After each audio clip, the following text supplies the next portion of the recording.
Good evening, and welcome to Amir Shakur Speaks with your host, Amir Shakur. That'll be me. Tonight and today we're revisiting a very interesting to say, for lack of better use of the word. The topic is about a tragedy, not just in our community, not just in Chicagoland, but in American history. I believe. Um, the murder of a young baby, Semaj Crosby, out of Joliet, Illinois. And we do have a special guest who's going to be joining part of the coalition from the ground since day one. For those who are just joining in, just to familiarize a little bit, Semaj Crosby's homicide was from 2017 out of Joliet Township, Illinois, and she went missing, and a flurry of unfortunate circumstances happened. Authorities believe one or more adults knows what happened to Samaje. So for our purpose of doing this series here, we just want to ensure that the people of interest who are involved or whoever committed this murder more specifically, basically we want these people to come to justice. And what that means is that there is someone who committed this crime and they're walking around free, and this murder has gone since 2017 unsolved. So, we definitely want to get to the bottom of it, and we will not stop. We won't pause. We won't hesitate. And while justice is still unserved, that we know eventually, if God has his way, justice will be served. So I'd like to welcome Leslie Jones. Leslie is a member of the Semaj Crosby Coalition for Justice, and she was originally part of the Semaj Crosby Action Team. She's been on the ground since day one, and very familiar, a wealth of knowledge to what happened with this baby. And Leslie, myself, and others are determined to state a cause, are determined to keep fighting for justice, and are determined to make sure that this baby's murder, again, uh, is not an unsolved cold case, but that the people who did this, they know that if they know that the pressure is on and that we are relentless and folks like us exist in the world, that maybe within their heart of hearts, maybe humanity will kick in and they'll come and do the right thing and turn themselves in. What do you say about that, Leslie? Good evening. I totally agree. I'm hoping that somebody has a conscience and decides to come forward sooner than later. It's been a long time coming, and I appreciate you even bringing it back to the forefront. We need to get some answers. Right, and I appreciate you, coming on. We know that it's definitely a hard subject to tackle down, and it's definitely something that we, we just can't stop. We can't stop. We won't stop, Leslie. This baby deserves justice, and for our all intents and purposes, we want to make sure that baby Samaje gets the justice that she deserves. So, in the brief time that that we're together, uh, I just wanted to remind people that they can go back and track the last two live broadcasts that we did, and the potential evidence is there. You know, uh, Persons of interest know who, while no one has been charged, investigators have named multiple persons of interest who were inside the home at the time, and the mother, a sister, an ex-girlfriend. The status of the investigation as of May of 2025.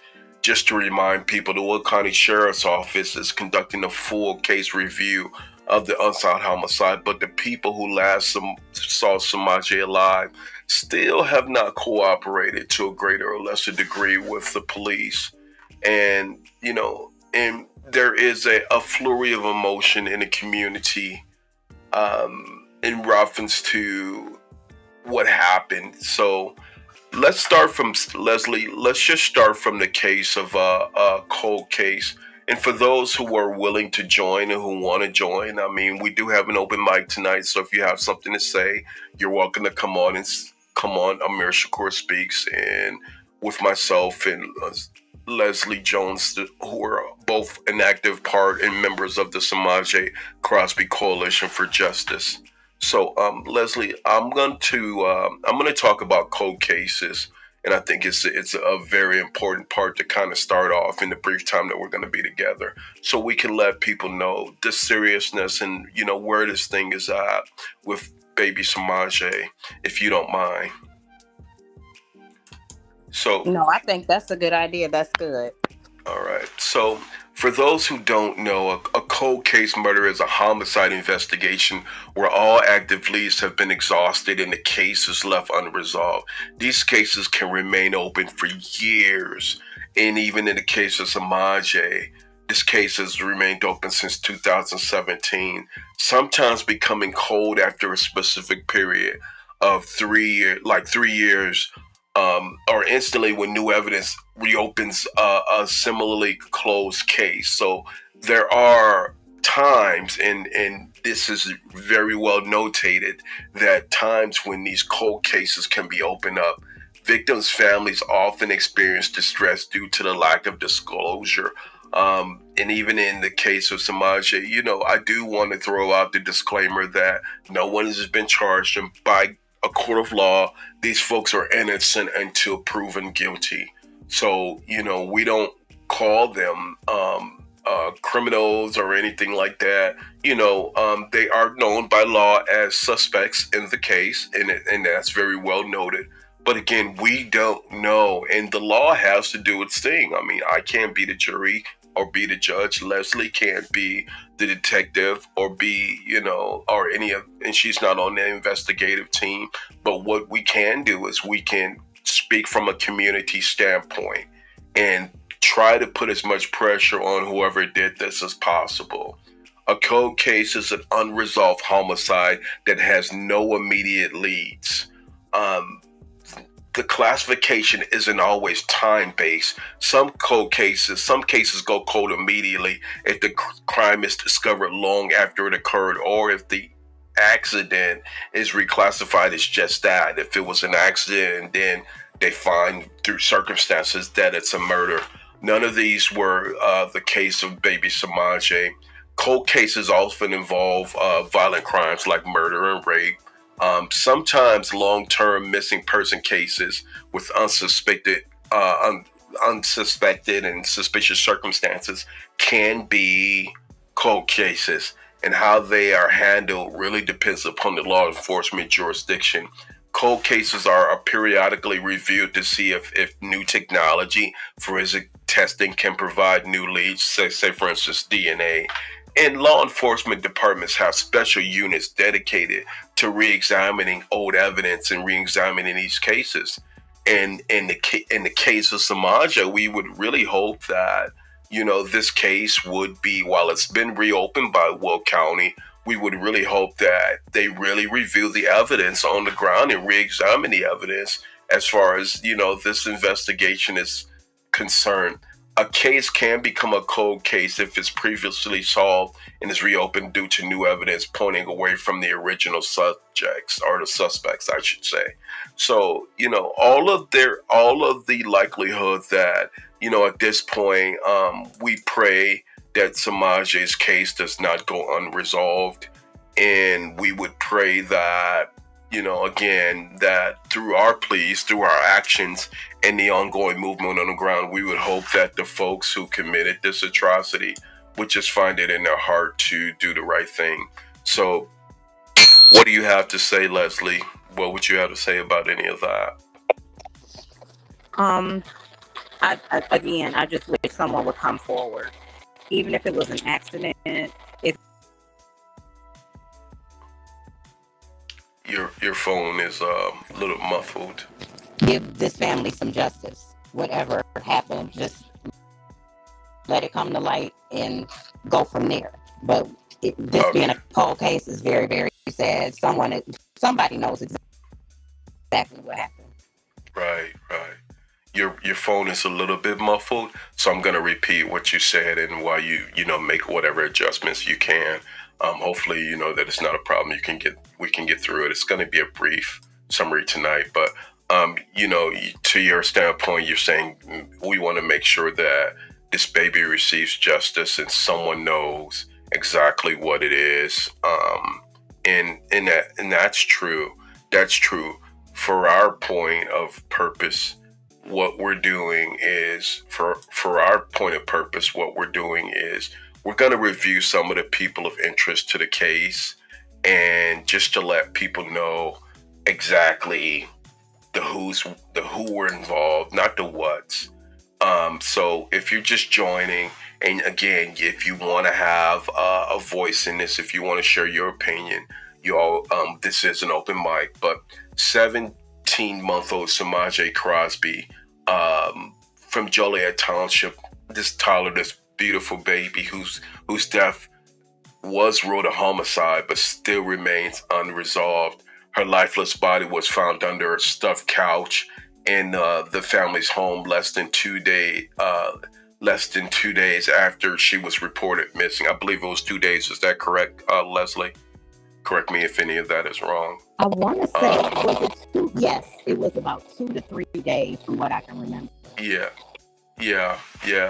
So the case drew significant attention due to the circumstances of her death and the repeated unheeded reports of neglect from the Department of Children and Family Services, or we call it DCFS. The details of the case: after being reported missing on April 25th, 2017, Semaj's body was discovered under a couch in her home on April 27th. The cause of death: the Will County coroners determined that Semaj's death was a homicide by asphyxia, meaning smothering. The state of the home, the rental house was on Lewis Road in Joliet. The locals who are familiar with the area know Lewis Road. It's a well-known residential corridor.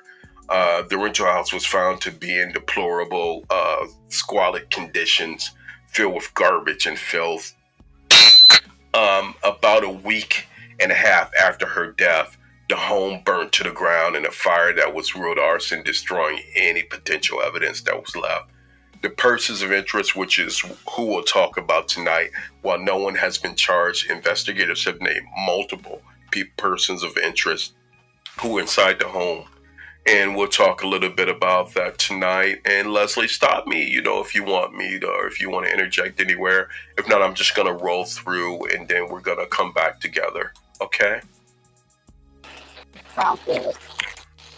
Okay, so what I want to do is, for the point of illustration, I'll bring a video up talking about the person, the people of interest, a news video. So let's bring that up and share that. 17-month-old Semaj Crosby was found dead under a couch in a trash-filled home near Joliet. So far, no one has been charged in the case, but 2 of the 4 people of interest spoke tonight, hoping to clear their names. CBS 2's Adrena Begas was there. I know where I was. I know what I saw. I told what I saw. I told what I did. Darlene Crosby, Semaj Crosby's paternal grandmother, and Tamika Robinson, a family friend. I can't point the finger at Miss Darlene. I can't point the finger at Lucretia. And I can't point the finger at Cherie. I didn't see nobody do nothing, because I haven't ever seen the baby. Both of these women are persons of interest in the death of Semaj Crosby. The 2 other persons of interest, Semaj's aunt and Semaj's mother, Cherie Gordon, who the grandmother points to in this investigation. Do I believe Cherie did this? Yes, I do. Can I say I seen her do something? No, I can't. From her account of the day Semaj went missing, around 3 p.m., she saw Semaj playing outside. Around 3:45, she says she saw the mother take Semaj inside to change her diaper. At 5:15, Semaj's mother told them she couldn't find Semaj. Around 6 p.m., Semaj was reported missing and she started to search for her. After a 30-hour search, Semaj's body was found under the couch in the house. The Will County coroner ruled the April death of Semaj a homicide from strangulation. I didn't do it. Tonight, a spokesperson for the Will County State's Attorney's Office tells me that this is an ongoing investigation. They are working on this case every day, and it is still a priority. In Inglewood, Audrina Begas, CBS 2 News.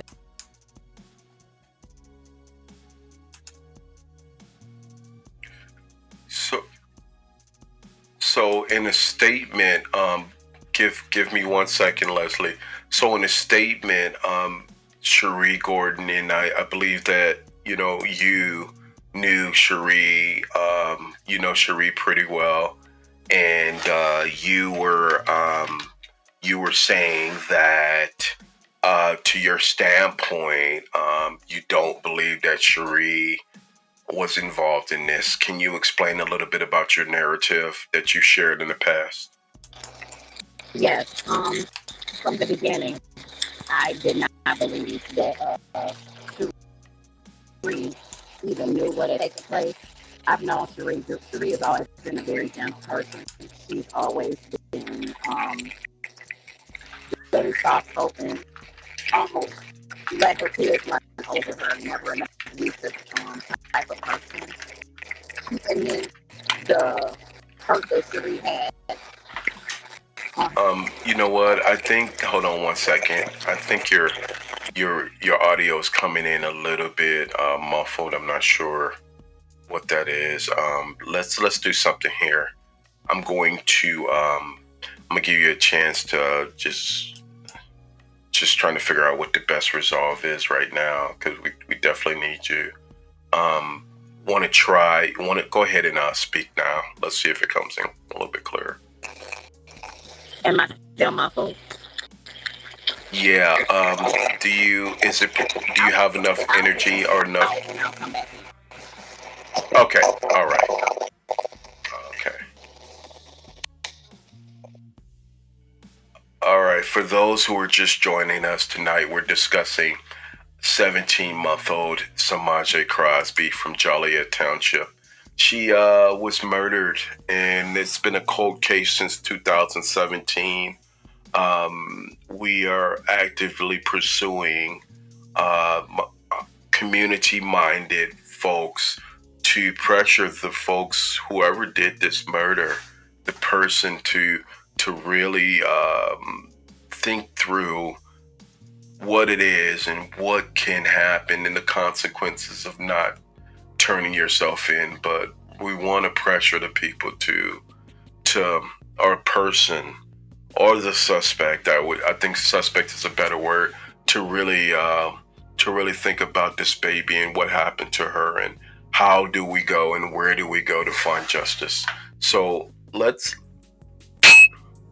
talk a little bit about some of the people of interest, and we'll bring Leslie back in. Hey, Leslie, how are you? Good. Now it's staticky on my end. Can you hear me? It's a little bit better. It's still slightly staticky. You know what? Are you prepared to turn your camera on?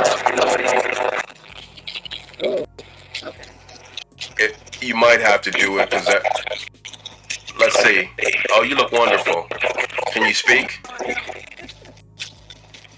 Yes, you do. Can you speak? Yeah, can you hear me? Yeah, you're better now. See, that's normally what it is. It's a little bit. It's still a little bit, but it's much better. Okay.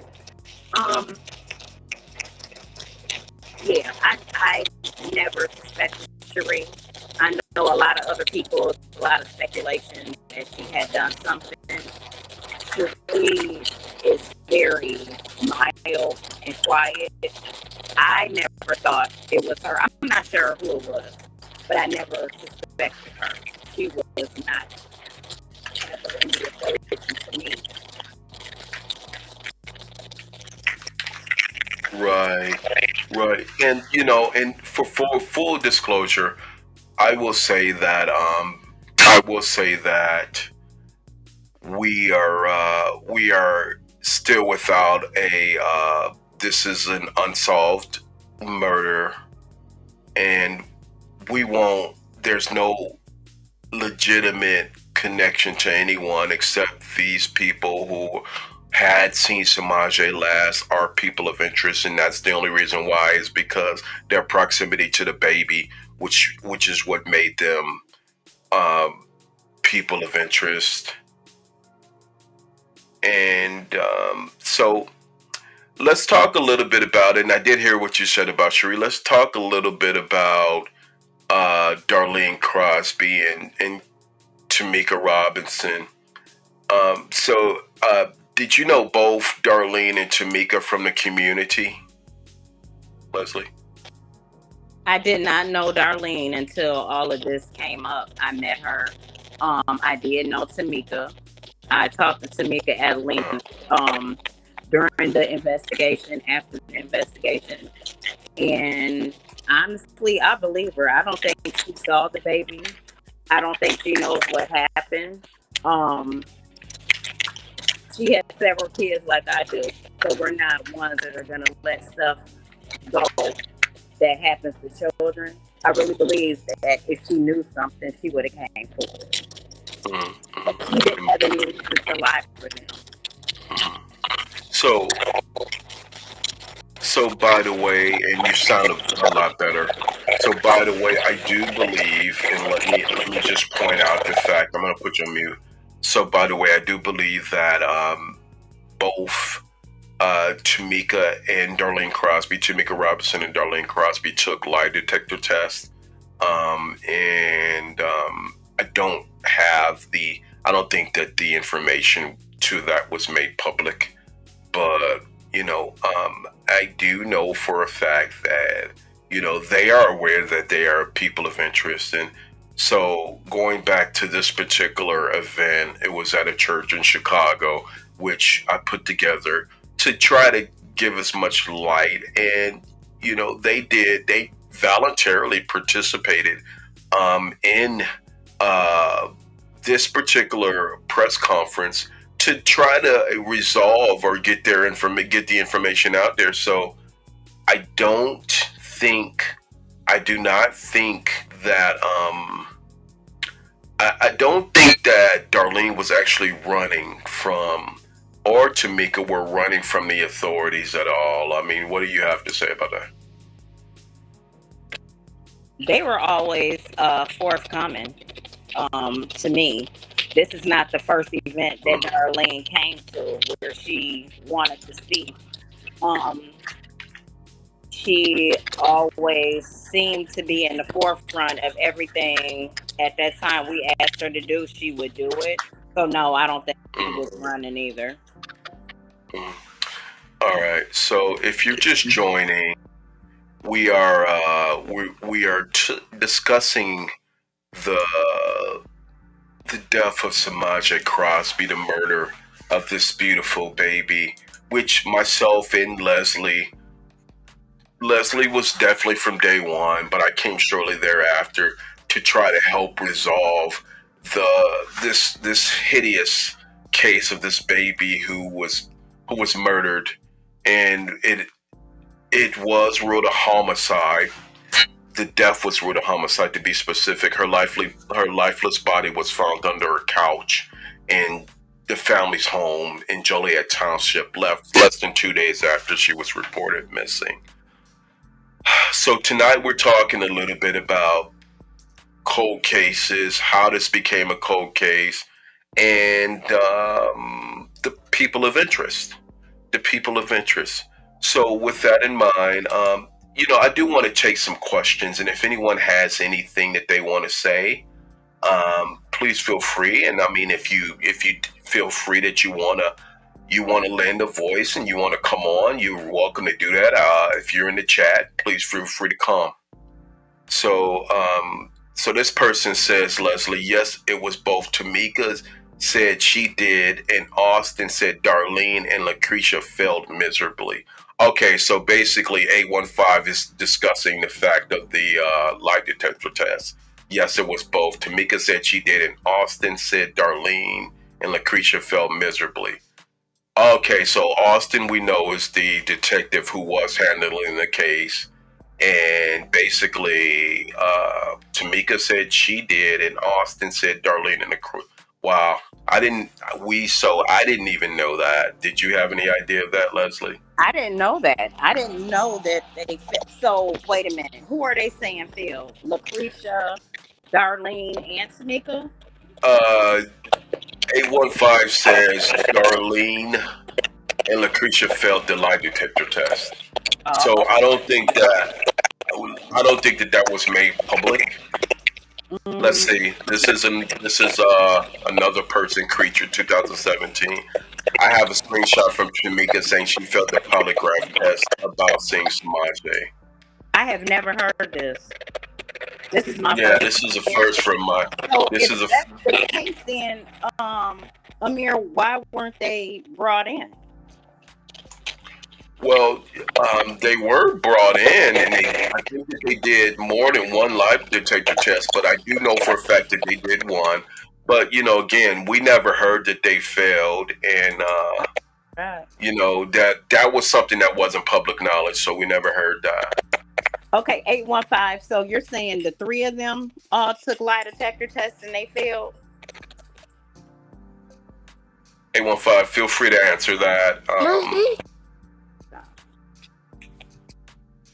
While we're waiting on 815, she's saying because they lawyered up. Or I'm sorry, I'm. Why did I say she? I don't know if that 815 is a male or female, but 815 is saying because they lawyered up. I guess. Yeah. So it's not really known. 815. So you have some privileged information that the public doesn't even know because none of that was released publicly. I do believe that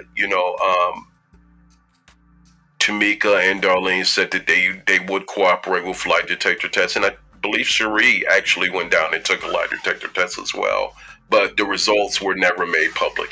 I can almost guarantee that, and if I'm not wrong. Now, if Tamika had mentioned things in a live or said anything about that, we wouldn't have access to that information. So A15 said yes they did. Yes they did. That's new information for me. I never knew that. Right. I thought they passed the lie detector. Well, just I thought it was Darlene and Lucretia that took them and they passed it. I didn't know anybody had failed them. That I wasn't made privy to that information. Mm-hmm. A15 said I believe it was in the papers.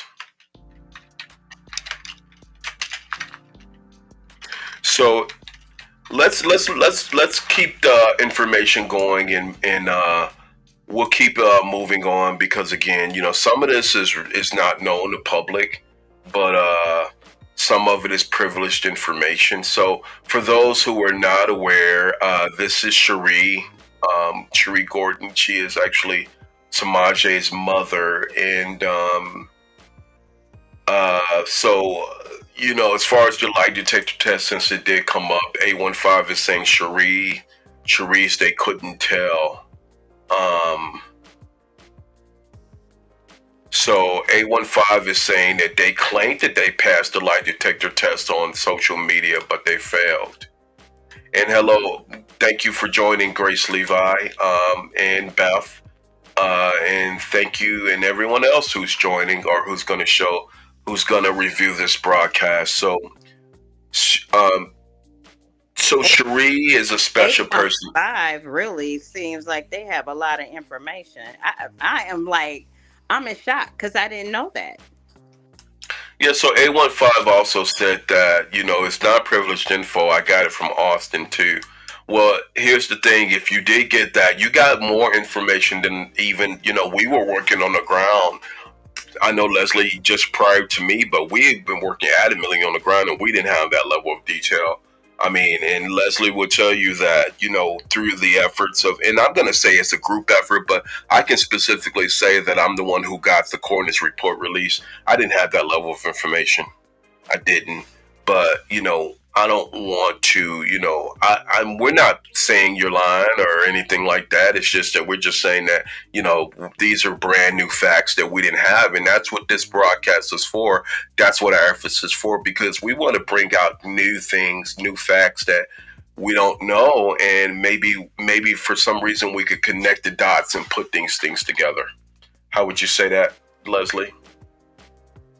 Yeah, this is helpful information, and she even says she has screenshots. You don't have to put them on here, but if you could send them to Amir, Yeah, that would be helpful in trying yeah. to get this back, started. Did you ask Austin himself? No. I can remember talking to Austin and him saying he wanted them to take the screenshot. I mean, to take the lie detector test, but I don't remember getting the results. Yeah, in Austin, we did talk to Austin. I actually talked to Austin on a few different occasions throughout the investigation to see how we could assist from a community standpoint. And Austin was no stranger to going into the community and trying to solicit information from the community in meetings and sessions. So yeah, we did have communication with Detective Austin. Oh, A15 said, I have a lot of information. Keep going. I will let you know. We'll keep going. We'll keep going. And A15, any information that you'd like to share, please feel free to share. Just know that, that there definitely is a conduit that we're trying to get. And, we just don't want this baby's murder to become a cold case. So, and yes, Austin was very open about the case to a greater or lesser degree. But unfortunately that did not lead to prosecution. So, and that's the unsolved piece. That's the piece that we need to get to. Definitely. 815, were you able to give Austin this information as well? Because if you did, I'm trying to figure out where it went wrong. Well, 815 said they talked to Austin about, they got the information from Austin through conversation, I guess. Correct me. But yeah, if you can clarify that, 815, that would be great. And while we're gonna move on to, so from the standpoint of Cherie, and I think that because you are close to Cherie, I definitely want you to speak, Leslie, from the standpoint of Cherie, and just give those who don't know your synopsis of her involvement, some of the pros and cons of, the day ones from your standpoint, if you don't mind. From the first day I went up there to try to help them search, it was not an act. Cherie honestly was lost. She didn't know what was going on. She was in shock. She was scared. She was crying. I honestly believe if she was faking, then she fooled all of us. Because I really feel like she was kind of lost. Like everybody else, she really didn't know where her baby was. I even pulled her aside and said, Cherie, when was the last time you saw her? She was outside. I went in the house, came back out. We were ready to go and get some ice cream or something. And nobody seemed to know where she went. And she really, I don't know, she was lost. She really was oblivious to what was going on around her. It was like almost like somebody being in shock and not able to, even motivate themselves to go on. She was up all night the night before. I remember Tara was saying, walking around looking for her. Right. A person that knew where their child was, I don't think they would play it off to that extent and walk the neighborhood the whole night by themselves looking for their baby. I can't see that happening. No, not me either. I can't see that happening. So, if you're just joining, we are discussing the murder of Semaj Crosby and the active investigation that was just recently reopened, as I would like to say. And so, the community, if you have information, we'll share where that information can be posted. And we would likely turn that information over to the authorities. Obviously, we wouldn't hold on to that information.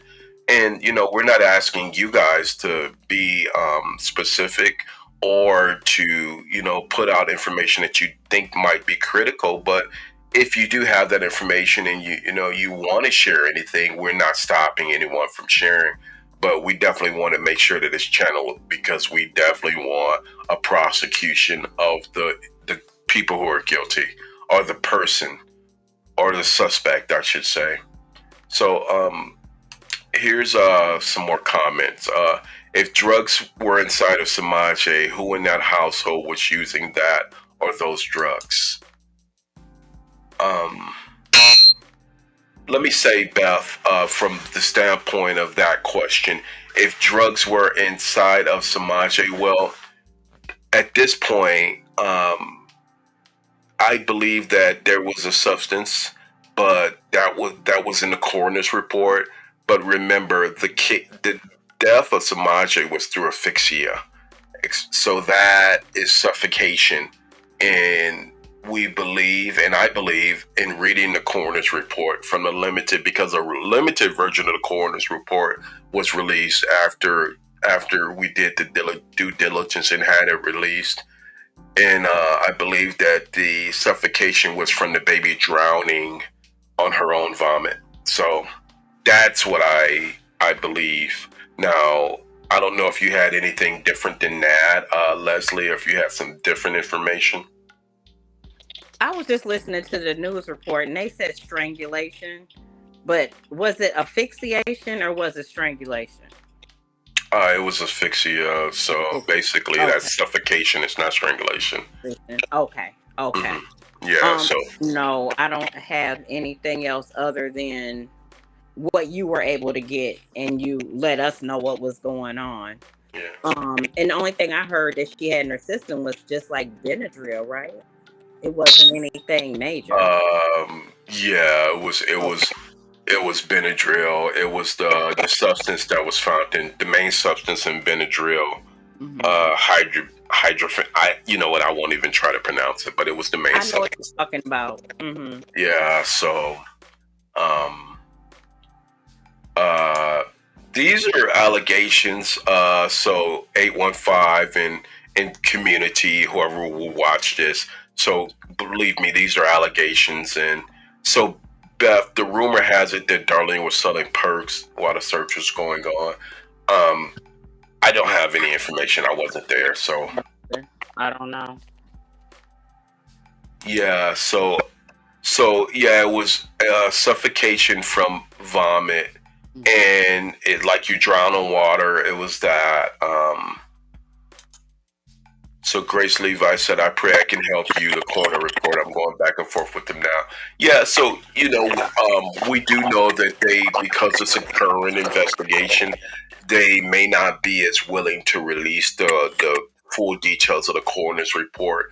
But Leslie, you do remember when we had that report released, there was limited information that was released to the news. So we saw a limited version of the report is what we saw. Right. Mm-hmm. So I want to talk a little bit about, we'll get off of Cherie for, just for intensive purpose. We'll come back to that. Amir, I are do. they actively working on this case now? Yeah. Well, no, I mean, we don't know if they're actively working on it. I mean, they opened up this case, and we'll talk a little bit about that towards the end. They actively opened up the case. I did talk to the detective on the ground, but, as far as them actively pursuing it, I don't know. I mean, I do know that they did make a report that there is a refusal to cooperate from people of interest. So, I mean, if they cooperated, several years back, I mean, I just don't, you know, and it's a flurry. It's not a one-way street. It's a two-way. It's a two-sided street.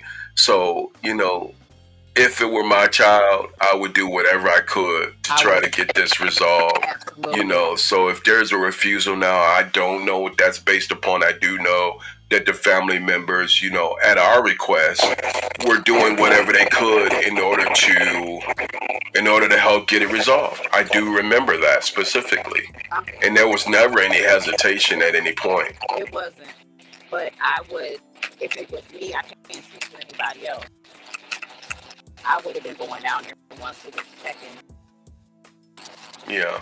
the status of trying to figure out. I can't say how anybody else is doing, but no. Mm. Especially in my home, you're gonna have to figure out something. Yeah. So let's talk a little bit about some more of the people of interest. I just want to show this video. So basically, I'm not saying, I'm going to not say I is not, because it was a collaborative effort of the community, but there were certain things that we did, Leslie, and it was a small group of us. But this is the interview with James, the father, with WGN, and then we'll come back and we'll discuss that a little bit more as far as James.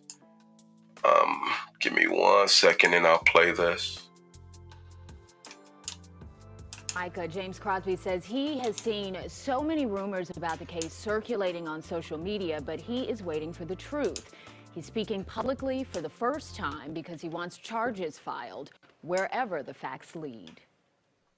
Something has to happen, you know. It's going on too long. It's been 5 months since 1-year-old Semaj Crosby was first reported missing in Joliet Township. A frantic search followed, only to end 30 hours later, right in the home where she lived. Her body found under a couch. They came and took me out of my cell and started walking me towards medical. And when I went in there, the detectives was there, and they told me that she died. You know. James Crosby was in jail on a theft charge when he got the news about his daughter. I don't really like thinking about this. For real. I just want my baby to have justice, you know. Justice for Semaj! Justice for Semaj! Community activists took to the streets pushing for answers.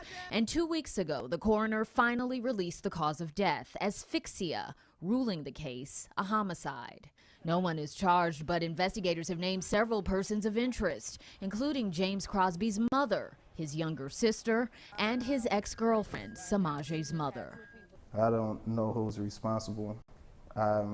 It's kind of hard because it's my family, and you know, it's people that I trusted. You know, I'd never seen them harm any kids. I never seen them, you know, be just outrageous to any kid. Will County authorities deemed the home uninhabitable. It later went up in flames, suspected arson. And Semaj's case has raised serious questions about DCFS, which had been investigating allegations of abuse. A caseworker visited the home just hours before the girl disappeared. James says he didn't live there and never suspected someone would hurt his child. If it's an accident and it's a cover-up, they still need to pay, because it should have just came out. They prolonged it. Not only is they lying, but they're lying to me, and I trusted all of them. And Lord, we just ask special blessing upon James Crosby. Now he's trusting in prayer and working to build a better future. He has 2 other kids, including one with Semaj's mother. The 8-year-old boy is in DCFS protective custody, and James says he's focused on getting custody of his son while getting justice for Semaj. What does justice look like for you? Putting that person that did this behind bars, let them suffer just as well as I'm suffering. Semaj's mother, aunt, and grandmother, through their attorneys, have denied involvement. No updates tonight on the investigation from Will County authorities. Mark and Micah, they say this case is still their top priority. Okay, thank you, Gaynor.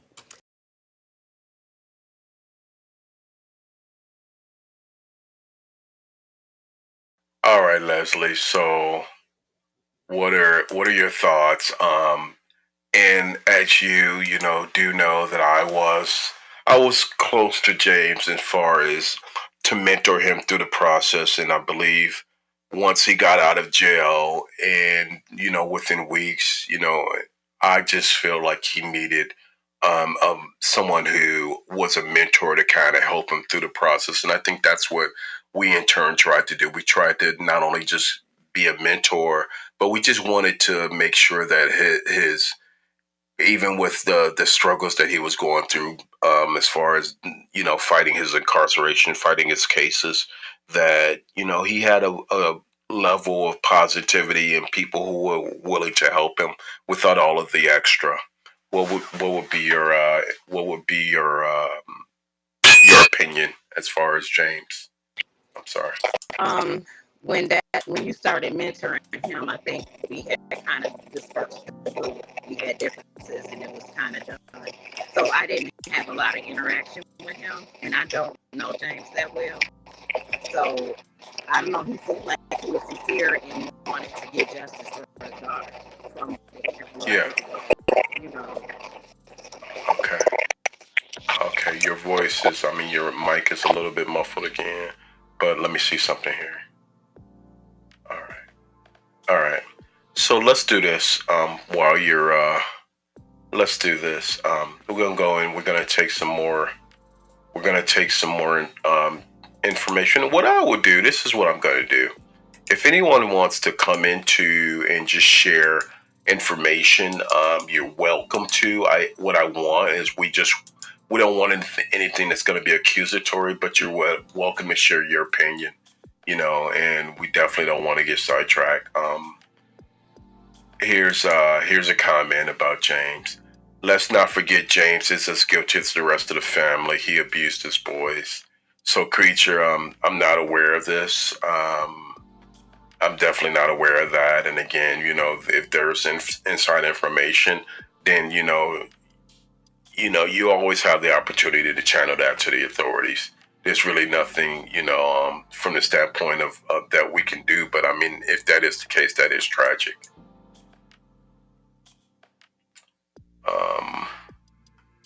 Grace Levi. This is what she said. As far as and she. Thank you, Grace, for actually being engaged as well. She's an influencer, and y'all shout out to Grace Levi. If you can look her up and follow her post, I'll post her YouTube page also in the channel as well. But she's been excellent in just being engaged in this effort over the course of the last 3 broadcasts and being involved. So she said, I have a lawyer looking into it now. They can release it just like they did before with redactions if needed. And what Grace is referring to is she's talking about the coroner's report. Have you had contact with the Crosby family? Have you had any? Okay, so Creature is asking, Creature 2017 is asking, have you had any contact with the Crosby family? I guess you're asking Grace that, because obviously, we have. But, yeah, so let's see. I don't believe Grace has.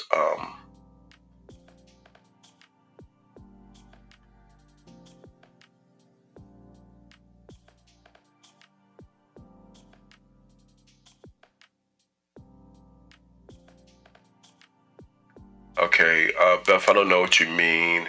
Amir can ask the guest. Oh, okay, yeah. Amir can ask. I mean, you know what? Anyone can ask anything. This is an open forum, and perhaps we can bring information. And yes, thank you for being involved. So listen, this is an open forum, so I'm not holding back the comments. But Creature tried to mentor a piece of a POS who abused his children. It's all over the DCF reports. What the hell? What he did to his son. So again, I mean, so Creature, no, so we understand the emotion. I just want to be very clear about this. We understand the flurry of emotion from all sides of it, even internally.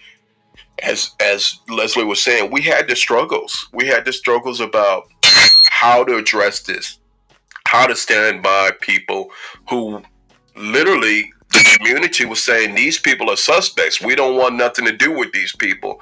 And the standpoint we had, well, the thing is that until these people are 100% proven guilty, they are innocent in the court of law. So my thing is that if we can push them, whoever did this, if we can be in their ear, stay in tune, let them know that there's a lot of public pressure, keep that communication going, then maybe that will influence them to come forward, because it just didn't seem like the law was doing a good thing or doing the right thing. So that was our goal. That's where we were coming from. It wasn't anything else. So, when I say mentor, it's because, basically, the time and the circumstances called for that. And as far as all of these other extra things, I didn't have inside information as far as, that. And even when we were on the ground back in 2017, a lot of the information from the coroner's report, even though we had that now, we didn't have that. We didn't have a lot of that information to go off of.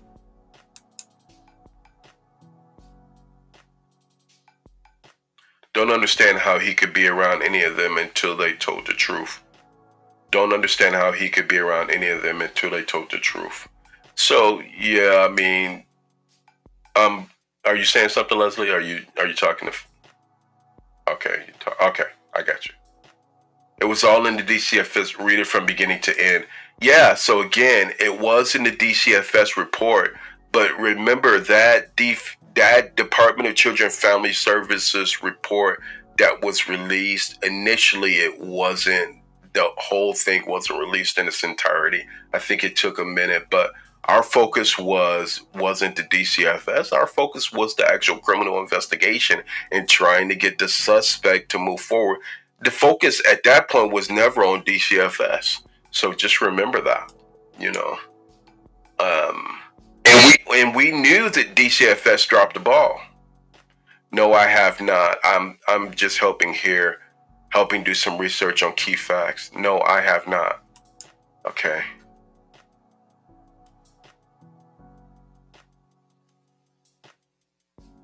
No, they get on social media and make nasty comments and lie, then change up the stories. Did you watch any of Lucretia's live when all this started? So I do remember seeing lives from the various people. I mean, I even went and dealt with Tamika and talked to Tamika. Didn't really watch a lot of Lucretia's. As I can remember, I very rarely, it might have been a handful of occasions, but I didn't see Lucretia's information. Just as a matter of fact. And I don't think Lucretia was actually willing participant in any investigation. Did you actually see her engaged at all to the point of anyone else, Leslie?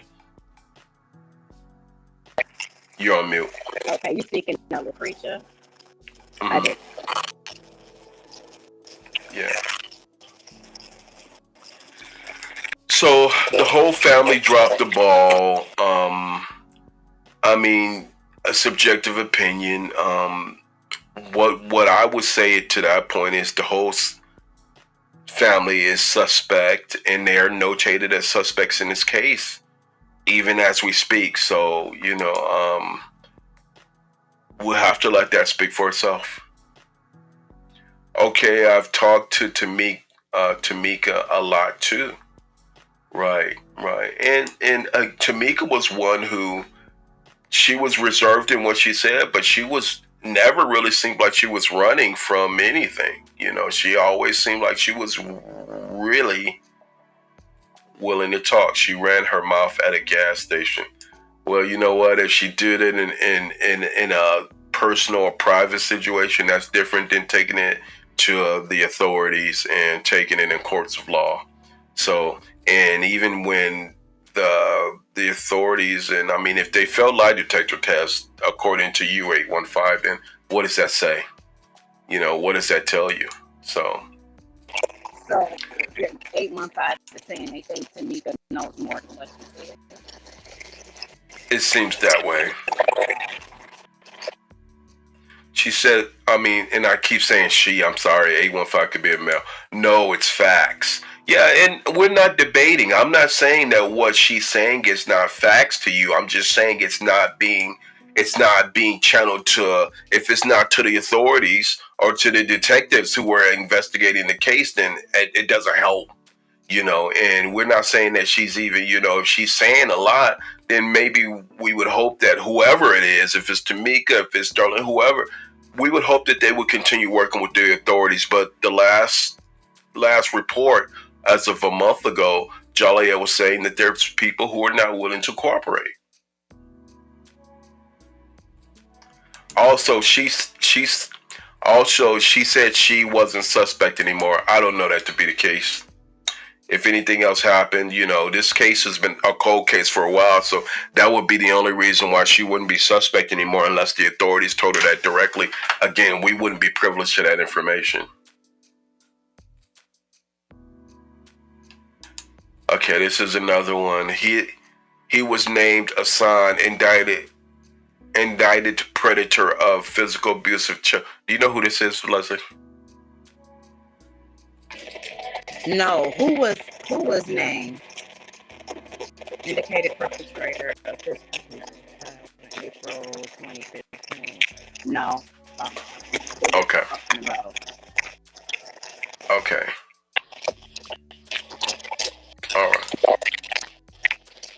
All right. Okay, so let's go on to a video that highlights what's going on with, and we'll continue. Really getting we'll continue with the public information as well. Listen, if you guys have any information, I think it's pretty, you can always talk to the township, you can talk to the sheriff's department and channel that information correctly. I think it's the appropriate thing to do. But I mean, even if you want to be anonymous and you want to share it with us, we're more than forward that over. But please think about that, because I think that's an important piece. So this is about the 2 year. It's been more than 2 years, but I just wanted to review this one more time. So if anyone who's just joining us and they're not familiar with Semaj's case, then I think that this is very critical. So let's watch. Today marks a sad anniversary. 2 years ago, 17-month-old Semaj Crosby died. Her death ruled a homicide, but still no charges. We pray that today, and we proclaim today, that this will lead to the answers that we seek, and that this family will be able to have some type of closure. A group of friends, family, and officials braved the weather to remember Semaj. They planted a tree to live and grow not far from the Joliet home where her body was found. Semaj's death led to a lawsuit and a shakeup at DCFS. Those at today's Justice for Semaj event vow to continue to fight for answers for the toddler. What can you get for the price of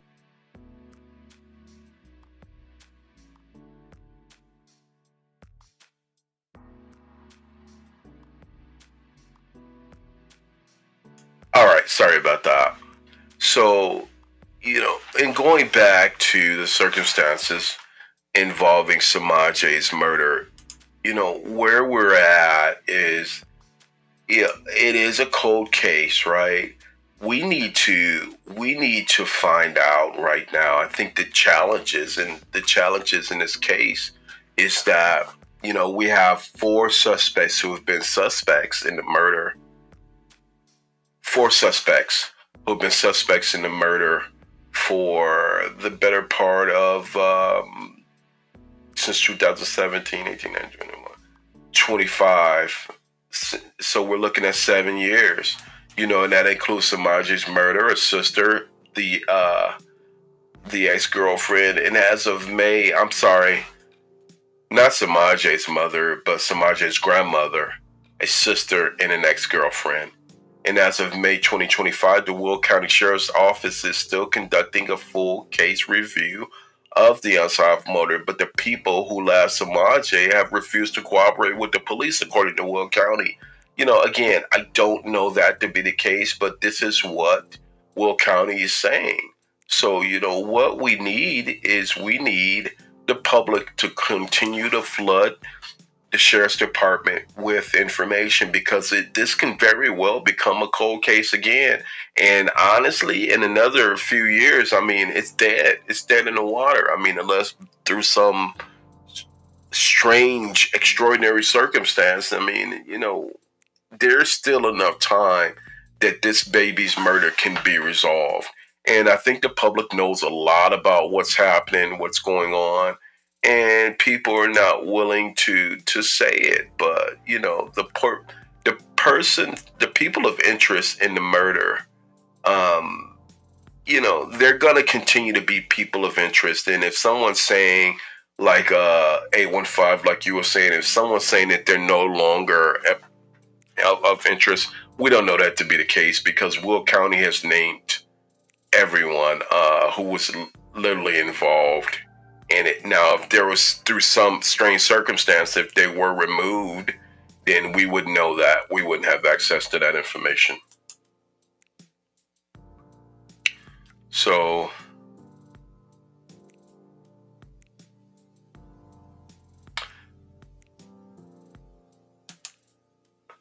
do you know if the case hasn't been? Do you know if it hasn't been reported? We don't know what what the status of the investigation is at this point. At this point, Will County hasn't even been as open as they were the last time. And Grace was saying, hey, they will not work with the investigators. Well, unfortunately, the only way that this is going to be resolved is they have to. We're not law enforcement. We can't bring it up. So I'm sorry, Grace, if that's what you were saying, or if you were referring back to something else, let me know. But at this point, we would hope that the Will County investigators, if they can't handle this case, then they need to turn it over to an authority, Illinois State Police or the FBI. That's just the bottom line. And, we had called for that back in 2017, and we still maintain that, Will County has shown and proven that they've been well over their head, and I think that remains true today.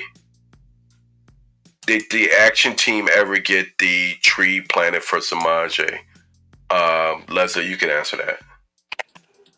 I'm not sure. Was that what you just showed a clip of? It wasn't the action team, but whoever that was, some community members. I think that tree was planted for Semaj, but no, I was not a part of that one. Right. I think you had broken off. We started the Coalition for Justice for Semaj Crosby, prior to, shortly thereafter while we were still on the ground. So we weren't really actively engaged with the action team at that point. Grace, who didn't work with the investigators? Creature said James. I believe James did not. I believe that he did. Yeah, I'm not sure as far as he wasn't a person of. He was a person of interest in another aspect of it, but he wasn't a person of interest in the murder because when that happened, he was in jail. So let's be clear about that.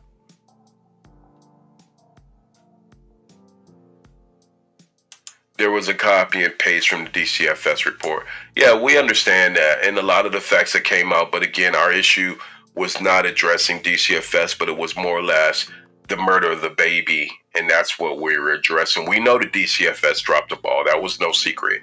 Not then, not now. It wasn't ever a secret that DCFS did a horrible job. Even the police authorities did a horrible job. So that was no secret. The public has always known that. There are 5 suspects. Do you know that? Do you know that to be the case, Leslie? 5 suspects. Okay, so at first we were just at 3 or 4, right? Right. Okay, it was Cherie, the grandmother, Tamika, and another aunt. Who's the 5th one? I guess they might be saying James. I don't know. Say if you can know who the 5th one is. I don't want to put, just say who that is because we only know that there was 4. There's always been 4 suspects in this case. So if there's a 5th one, let us know.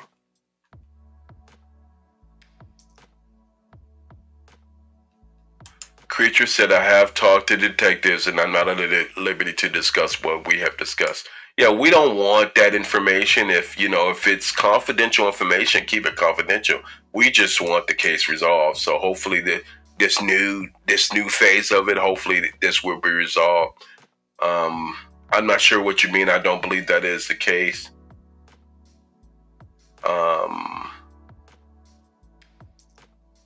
Now Nunu is of age and they should question her. Well, we don't know that they haven't. And Can you please explain who Nunu is, Leslie? Just for the people. I was gonna say, who is Nunu? Nunu is Darlene's youngest daughter. Oh, the other end. Okay, okay. So now I see why they were saying it's 5. I don't think they ever, when we were involved, they weren't talking. I don't think they talked to her because she was underage, and I don't think they were allowed to talk to her. Yeah. So Beth was saying the investigators should review the stream because something mentioned here could help. And I'm sure that they are looking at a lot of the information on the ground, and I'm sure that they don't fail to do that. But again, so 815, Darlene, Cherie, Lucretia, Tamika, Nunu. So yeah, she's saying Nunu. And yeah, to your point, Nunu was a minor. I was just saying it's sad that the family is not working with investigators. That says a lot. Well, we don't know if they're not because, again, Grace, they were working with the investigators and they had no problem, not even the investigators, but even the media. They had no problem with talking to the media. Yeah, they didn't talk to Nunu because Darlene would let them in because she was underage at that point. So that was also a factor. But yeah, Darlene had an attorney, and yeah, they would not let the detectives. So for those reasons alone, and yes, James was incarcerated. So,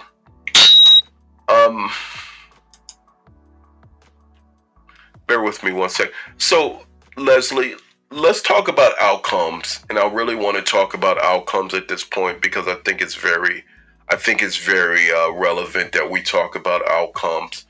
But before, let me ask you a few questions, Leslie, and for the purposes of public, just to help engage in understanding.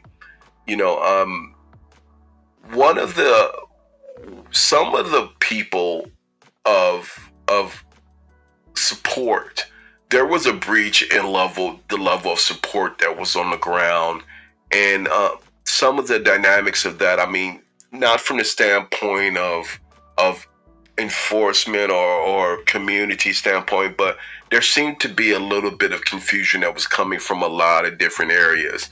And I just wanted to talk a little bit about that. And I want to be as transparent as possible. Remember, some of this is subjective opinion, but where did you see some of the confusion coming from, Leslie?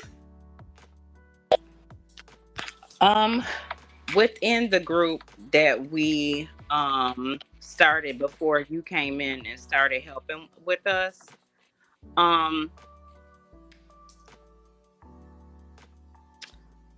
the confusion came in from, I think, everybody wanting it to be run a certain way and it wasn't done.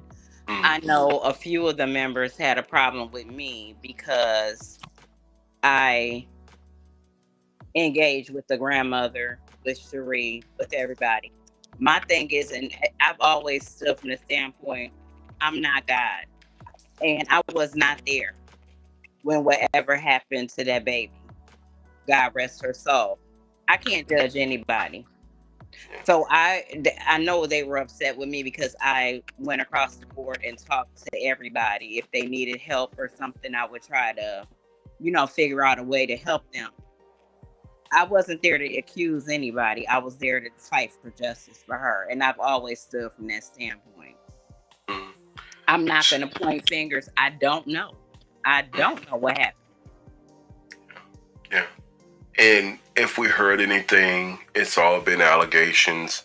There hasn't been anything that's been proven in the court of law. And, we've heard of a lot of different allegations, a lot of different crazy sordid stories. I mean, we've heard several, But the thing is that even with us, even talking between us, we're not the judge or the jury. We're not the investigators. So, I mean, the only thing we did was pass the information on what we had, and that's all we could do, and if all I could do, nobody came up to me and said, hey, I did it. This is what happened. That never happened. So I had no reason to treat anybody differently.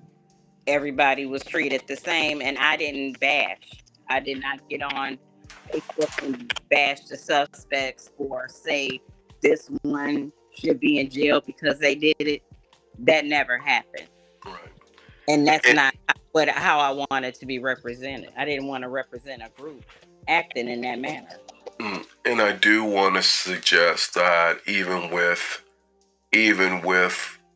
the noise level, we still tried to maintain that we didn't want to lose focus of trying to help resolve or do whatever we can to help resolve this baby's murder. You know, a lot of times when people come and they might be messy and that sort of, we saw those things. We saw those things with Jedediah Brown. We saw those things with the action team. You know, there were allegations, and I'm gonna say it because I don't want you to say it. I'm gonna say it. You know, even the action team in raising funds, it was one of the things that, you know, I questioned. You know, I questioned it, and I think that was a big problem.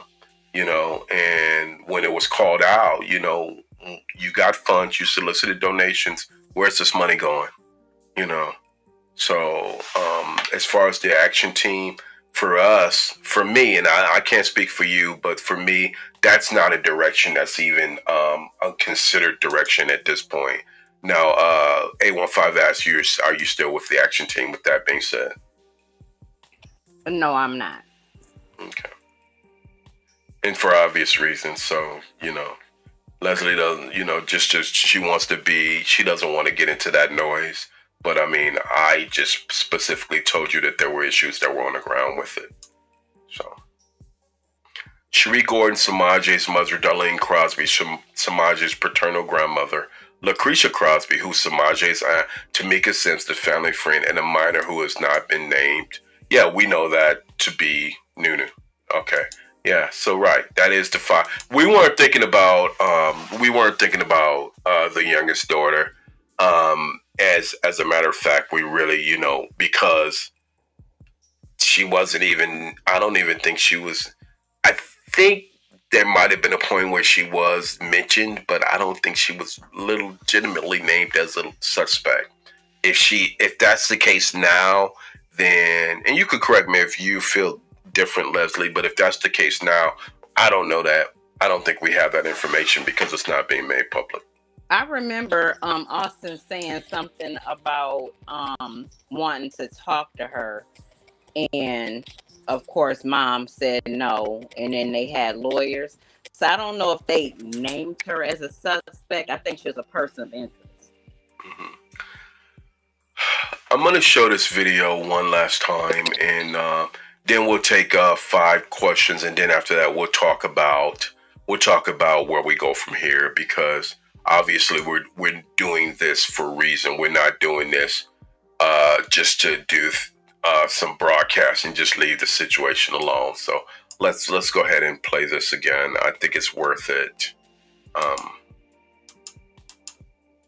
Knew of or called 17-month-old Semaj Crosby was found dead under a couch in a trash-filled home near Joliet. So far, no one has been charged in the case, but 2 of the 4 people of interest spoke tonight, hoping to clear. Of course. So you see, they said 2 of the 4.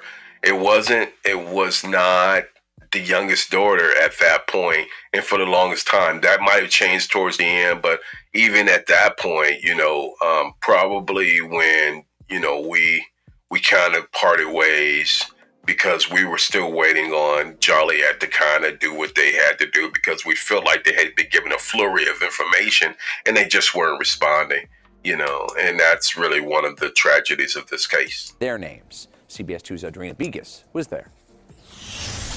I know where I was. I know what I saw. I told what I saw. I told what I did. Darlene Crosby, Semaj Crosby's paternal grandmother, and Tamika Robinson, a family friend. I can't point the finger at Miss Darlene. I can't point the finger at Lucretia.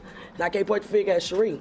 I didn't see nobody do nothing because I haven't ever seen the baby. Both of these women are persons of interest in the death of Semaj Crosby. The 2 other persons of interest, Semaj's aunt and Semaj's mother, Cherie Gordon, who the grandmother points to in this investigation. Do I believe Cherie did this? Yes, I do. Can I say I seen her do something? No, I can't. From her account of the day Semaj went missing, around 3 p.m., she saw Semaj playing outside. Around 3:45, she says she saw the mother take Semaj inside to change her diaper. At 5:15, Semaj's mother told them she couldn't find Semaj. Around 6 p.m., Semaj was reported missing and she started to search for her. After a 30-hour search, Semaj's body was found under the couch in the house. The Will County coroner ruled the April death of Semaj a homicide from strangulation. I didn't do it. Tonight, a spokesperson for the Will County State's Attorney's Office tells me that this is an ongoing investigation. They are working on this case every day, and it is still a priority. In Inglewood, Audrina Vegas, CBS 2. Okay, so give me 1 second. So I guess the question that you saw is Law be involved? Well, I don't know that she is. I don't know if there's any current involvement. I don't know. What do you know anything about that, Leslie? I have no idea. I'm not sure. Yeah. And, even from the standpoint of Latoya or Law B, I mean, there were differences there as well, so we don't want to go into that. But what we will say is that, what we try to do is try to keep this as structured to the facts of the case, and anything we deemed that was noise or unnecessary or a drain of that would stray away from it, we strayed away from it. So that's really what happened. If we get any information on the coroner's report, we will post that. And I don't know, I can't remember where the small limited information, I believe it was released through the news media at the point in time. And we did major press conferences and the media released the information, but I don't think that it was anything outside of that. So if we can find that, we will post that, and that will be on the Semaj Crosby Coalition for Justice page. Yeah. So it was from a news article. We remember that. Tamika is seeing the baby in question that Tamika said she failed. Don't know what that means. Tamika seeing the baby in question that Tamika said she failed. Well, that's if she had personal comments again, I could understand that there would be a flurry of emotion.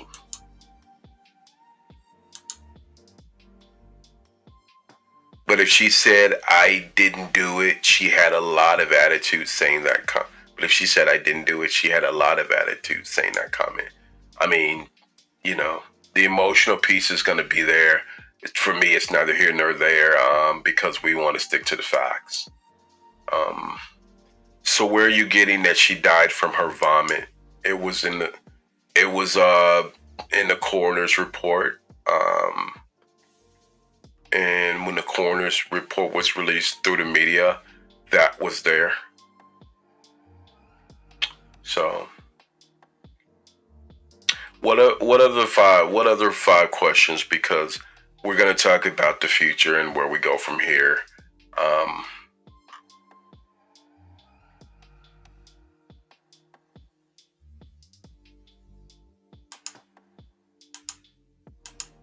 Not suffocation. It was asphyxiation. It's not the same thing. Asphyxiation and suffocation are two totally different things. Right? So know that.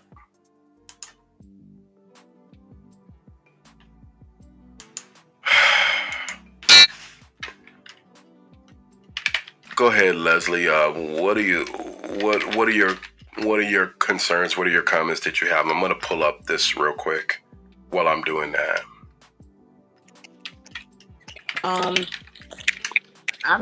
My major concern is I wonder if the detectives are openly working on this again, or if this is just kind of one of those things that go to the back because nobody will cooperate.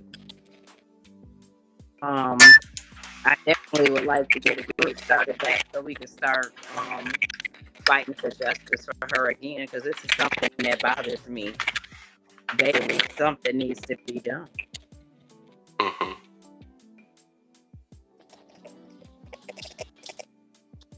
And the people on here that had the knowledge, do you have anything concrete that you could turn over to one of us or to the detectives? That's a good question. So while we're doing that, asphyxiation is when you don't get enough oxygen to your body. Causes include allergic reactions, drowning, and foreign objects. Now, if she vomited and drowned on her own vomit, it would cause her to die. And that's what the coroner's report said. Symptoms include trouble breathing, loss of consciousness, and inability to speak. Okay. The one I posted was after this news clip you showed. Okay. I don't know what that means. So the question that Leslie had was a legitimate question. Do you guys have any information that you would like? You don't even have to share it. You can send it through via email. But here's the thing: we got to get away from speculation, because again, we know that they've heard these things before. We won't assume it, but I do know for a fact that even in talking to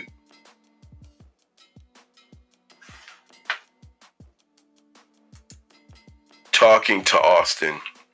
All right. The body was found under a couch. Police called it a homicide by smothering. Days later, the cockroach-infested home was burnt, destroying evidence.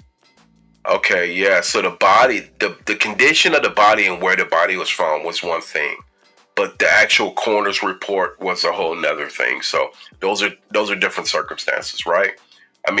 They're all involved, but the police called it homicide. Well, no, let's get this straight. The police didn't call it anything because at first they didn't have any information to call it. That's why they were waiting for the coroner's report. The police cannot call it a homicide. It was the coroner's report that actually, after they did their investigation, which actually showed it was through asphyxiation. So.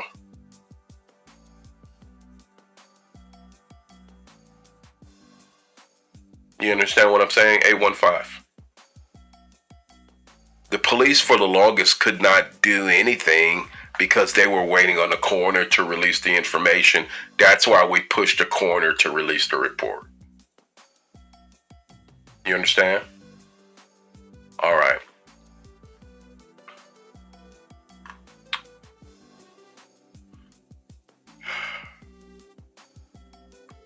That was from the ABC report after the settlement.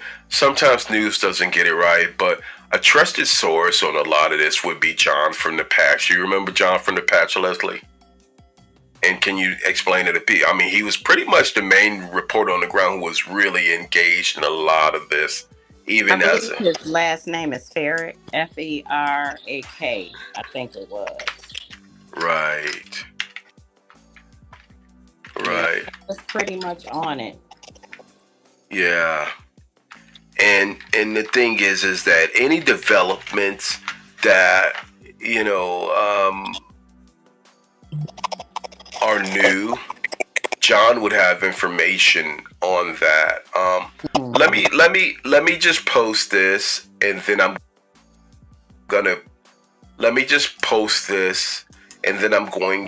hopefully I can post it.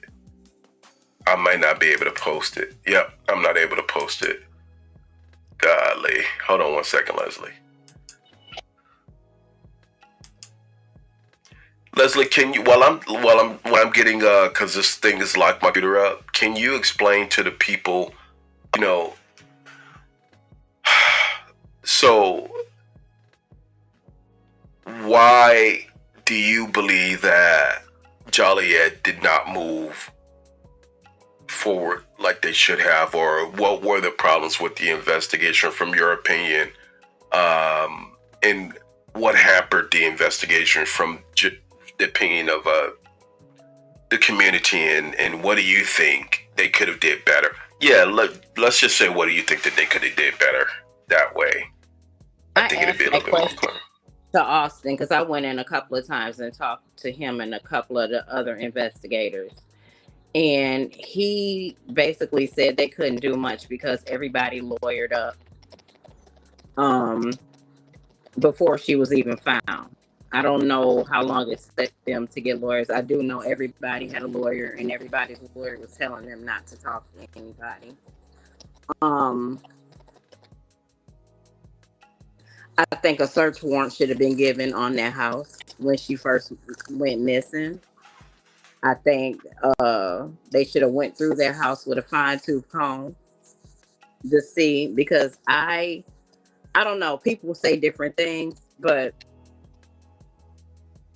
do you really think she could have been moved in and out of that house like that with all the police that were out there with the house around it?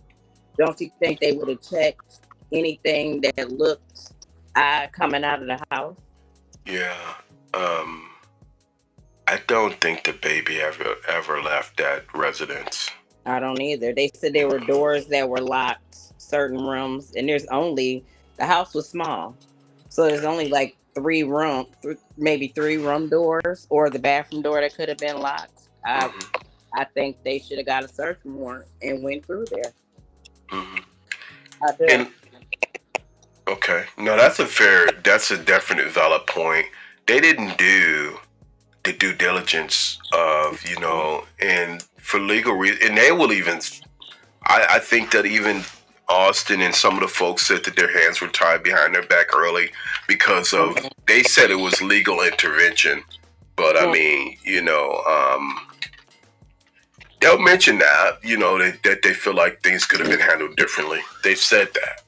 And so they waited to the 30th hour to get a search warrant to go in the house, Mm-hmm.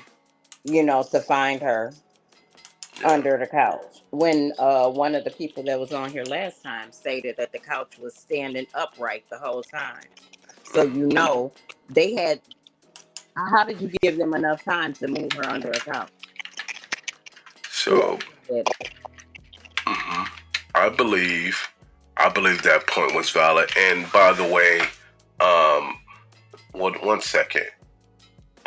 I just shared the article from the patch. If anyone wants to look at that article, just pull up this. This is the post from it. You guys can pull up Semaj Crosby, 2025. It's the last article. It's only been one about the Semaj Crosby mysterious sheriff investigation takes new turn, and that's from May of 2025, I believe, when the new investigation was opened up. So you guys can look at that and read that and check that out. We're gonna take the last few comments, and then we're gonna talk about where we go from here. And as far as Semaj eating something that could have been, it wasn't an allergic reaction, and it just wasn't. This was something a little bit more nefarious than that. It just wasn't. Well, the thing is, whatever happened, somebody should have called 911. You don't hide her. I'm sure whatever happened to her was an accident, but the problem is they didn't act on it. Mm-hmm. If you see a child in distress, if you find a child not breathing, your initial thing, you might panic, but your initial thing is to call and get help. Why are you hiding this child? I don't think anybody intentionally killed her. I think an accident did happen and they hid it for whatever reason they had. What? And with to that point, unfortunately, if you knew and if you had knowledge of this baby's demise and you didn't bring it forward, unfortunately, that makes you culpable, because that is a crime within itself. So, unfortunately, if you had a chance to justify and resolve yourself, you don't now. Unfortunately, so And if then that is okay. whoever it was, how did you still move around like business as usual and even keep, keep your sanity after something like that happened? Like, I don't know what type of person you are. If it's an accident, you just come clean and you say that. Right. and whatever happened, she could have been saved. I'm sure. What would be a reason for this? Is a comment. What would be a reason for the search in the beginning, if it was a missing child, not a murder? The reason why it would be warranted to search from the beginning was because she was missing. So you want to search everywhere, but no, I get your point. You're saying why would they do the level of search? Well, that's why initially when the baby wasn't found in the in the areas surrounding, that's why it instantly turned back to the house. And as Leslie and even the folks on the ground were saying, that people were like, "Hey, you guys are not searching that house. You guys are not going in that house." So many people. I will not forget this guy. I don't know who he was. He said he was a relative of theirs, and he kept yelling, "That baby is in that house. Y'all got us out here looking stupid, looking for this baby. That baby is in that house. Y'all need to go in that house and look. I know them. You better go look in that house." And he said that over 15 times. The first day she was missing. Right. Let's do this. Grace. Okay, Amir, not an allergic reaction. Yeah, no, it wasn't. It wasn't that. It wasn't. It was something more nefarious than that. So I just didn't want to dismiss it as just being something that naturally happened, because it was not. There was a. This is a homicide, and that's what the coroner said. The police believe it. No one doubts that it was a homicide. So I think it was a major issue that the cops did not want to go into the house. They would ever be able to do it incorrect because of they would. I think you said never. They would never be able to do an adequate investigation because they feel the conditions of the house. Well, the house was definitely problematic because of the. But they should have gone in and they should have moved that stuff around and they should have gotten their forensics teams to do the investigation. I think we lost Leslie. Did we lose you? Yep. All right. One thing that sticks out is the day Semaj went missing and Tamika went to the house. And Tamika went to the house. Lucretia told Tamika not to sit on the couch because of roaches. Semaj was already under the couch. If that is the case, that's tragic, and that's something,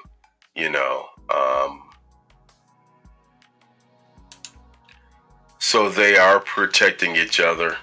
Don't know that to be the case, but I mean, whatever happens, we would hope 815 that they bring the information, and the authorities who are investigating would really move forward, because the subjective opinion is they have enough. A judge wouldn't have cited the warrant in the beginning. I mean, that might be true. On your next live, I would like to be at the show. Okay. Hey, how you doing? Charge was saying charge them 3 or 4 as a fee. Yeah, justice for Semaj. Definitely. We don't want anyone to ever forget this baby. Was one of the neighbors? Was that one of the neighbors who said that? Who said what? 815. So here's where we're at. I'm gonna go back to a cold case, and while we're doing that, and then we'll close. But just remember, this baby's murder is a cold case, y'all. And if all of the leads have been exhausted and this case is left unresolved for another 2-3 years, there is a huge chance that this may not get resolved. We would hope that Semaj's murder, especially because of the layer of hope that the new investigative team is looking at and has been reopened, we would hope that when evidence comes that they will really lock in on this evidence. So if you have any information, please send that to the Joliet Police Department. If you want to email, and we'll send that over anonymously, if you can do that. If you want to put it confidentially, you can do that. We want this baby's case to get resolved. You don't have to put any of your information, even if you're feeling like it's speculation.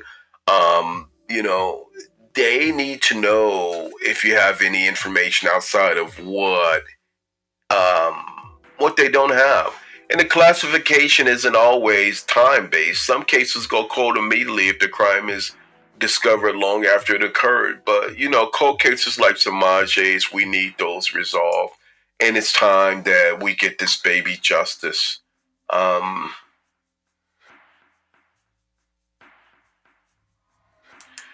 Yeah, so also charged them 304s.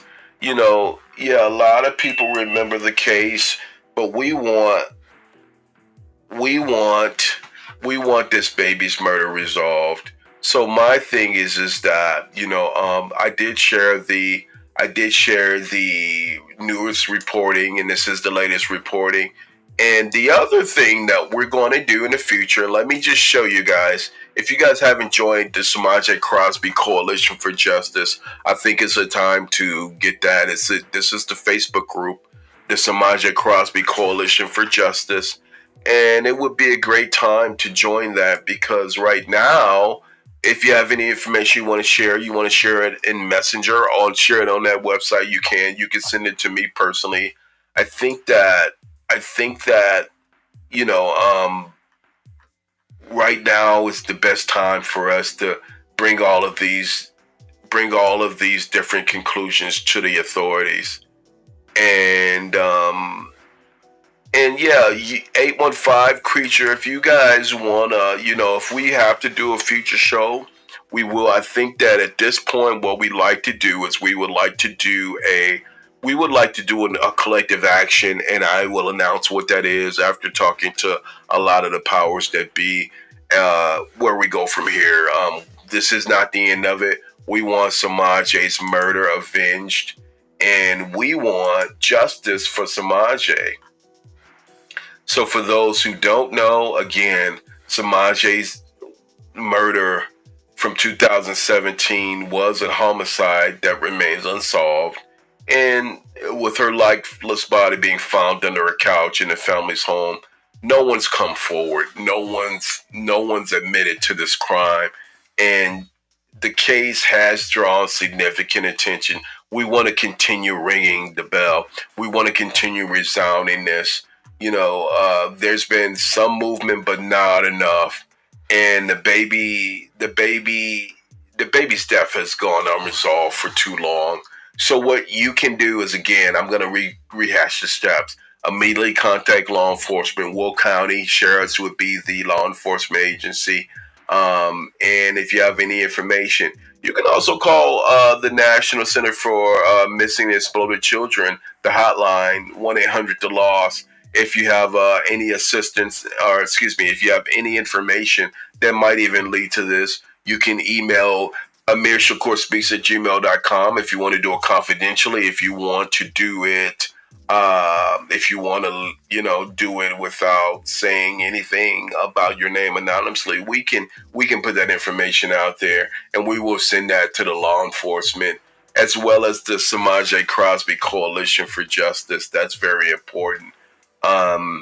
Also, we appreciate folks like Grace Levi, who is, she's gotten her hands in a lot of great things, and she's been involved in a lot of great areas. And when it comes to miscarriages of justice, so shout out to Grace for lending her opinion and lending her voice to this.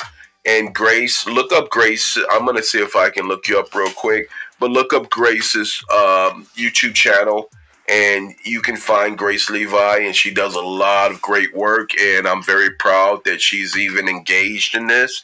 And let's show her some love as well for the work that she's doing. And maybe through God, we can bring this information to the authorities and keep pushing the authorities to do the right thing. I will announce the next week a collective action for Semaj on the ground. So we want to pressure these suspects, like you said, Creature. Thanks for that. And we want to let whoever did this, we want to let them know that it's not going to go away. Will there be any marches or anything in Joliet again to bring awareness and maybe get the action team involved again? It needs attention, needs not to be forgotten. I can guarantee you over the course of the next few weeks, you will see collective actions. I don't know about marches on the ground, but we can talk about that. If you can, please join the Semaj Crosby Coalition for Justice on Facebook. And again, let's put the pressure on Joliet. By the way, this is Grace Levi's YouTube page. Go ahead and if you haven't followed her, go and follow her. Like the stream, like the live, and share the information. If you haven't joined my Facebook page, please join. Thank you, Creature. Thank you, 815. Thank you, Charge Them 304s. Thank you, Beth McBride. Thank you, everyone. Grace Levi, as a matter of fact. Thank you. And if you haven't, liked the page, like this stream, go ahead and like it. Like my channel, share that information. And again, the Semaj Crosby Coalition for Justice is where we're going to be announcing future actions. Thank you, Creature, for joining. And again, 815, you guys have a wealth of information. So let's keep working till we get these suspects charged. And hopefully, this time around they will, because I feel bad. And we need justice for this beautiful baby. We definitely need justice for Semaj. So appreciate y'all. If y'all have any questions, feel free to reach out to me at Amir Shakur speaks at gmail.com, and we'll just keep the action going. Thank you, chat, and thank you again for just wanting to be a part of this travesty of justice. We pray to God will get resolved. This travesty of justice, we pray to God will get resolved. Peace, y'all.